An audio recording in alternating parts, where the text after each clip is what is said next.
She came to Greece for science and she never made it home. Her name, Suzanne Eaton. She was a world renowned American biologist. She was a wife, a mother, and a woman known for her brilliance and her kindness. She was attending a scientific conference on the beautiful island of Crete in Greece in July 2019. This, it should have been a peaceful trip for her, but during what seemed like a normal afternoon run, she vanished. Days later, her body, it would be found hidden in an inside abandoned World War II bunker. What happened to Susan Eaton and who was responsible? This is the story of Susan. Come on and join me, guys. Let's talk about this. So, Susan Eaton, she was 59 years old and she worked as a respected molecular biologist at the Max Planck Institute in Germany. However, she was originally from California in the US and she was admired around the world for her groundbreaking scientific work. And beyond her success, she was also a wife and a mother to two sons. And she was someone who was known for being warm, disciplined, and just deeply loved.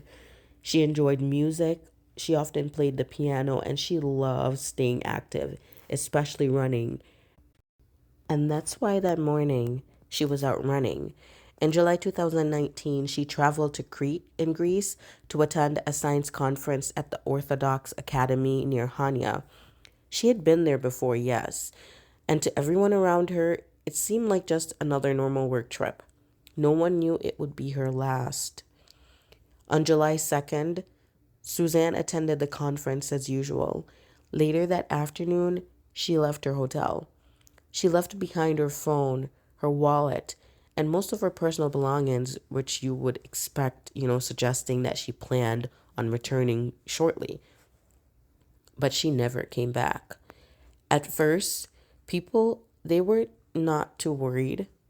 Susan was very independent and she would often walk alone.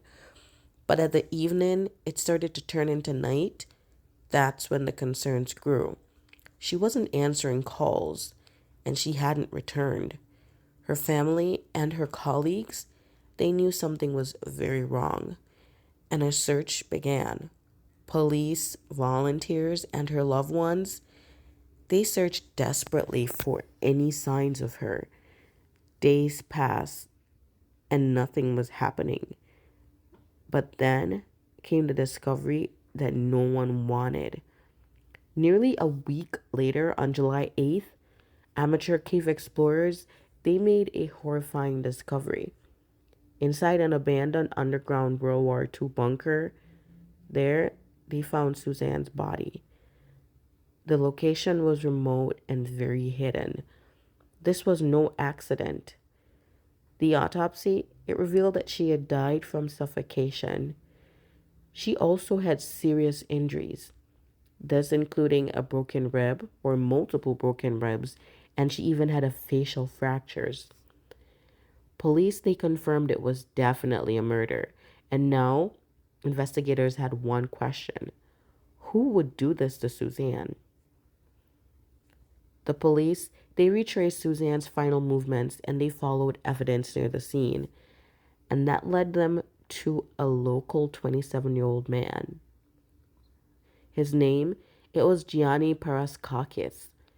And guess what? He was married and the father of two, and he was very familiar with the isolated area. At first, he gave conflicting stories, but eventually he confessed. The police said he spotted Susan while she was out walking, and he just abducted her using his car. He forced her into the trunk of his car. And then he drove her to this abandoned bunker. There, he R-worded her and he left her to die. He later tried to clean his car to hide evidence. It was a brutal and senseless attack. A woman who was admired around the world had simply gone for a run and crossed the path of a predator. He was arrested and sent to jail, and in 2020, he was convicted and sentenced to life. But no sentencing could undo what he had, done to Suzanne. She would be remembered not only for the tragedy of her death, but for the brilliance of her life. She was a scientist, a mother, a wife, and a mentor. She was a woman who inspired people across the world. Her story, it is a painful reminder that danger can appear in most ordinary moments. A quiet road, a simple run, a normal afternoon, and in one moment, everything changed. This is the first story in my series of women murdered while running because these women, they deserve to be remembered. And the fact that we can't even go out for a simple run without being murdered, it needs to be talked about a little bit more. So, yes, like I mentioned, this is my first story in that series. Join me for the next one. I'll link it right down below.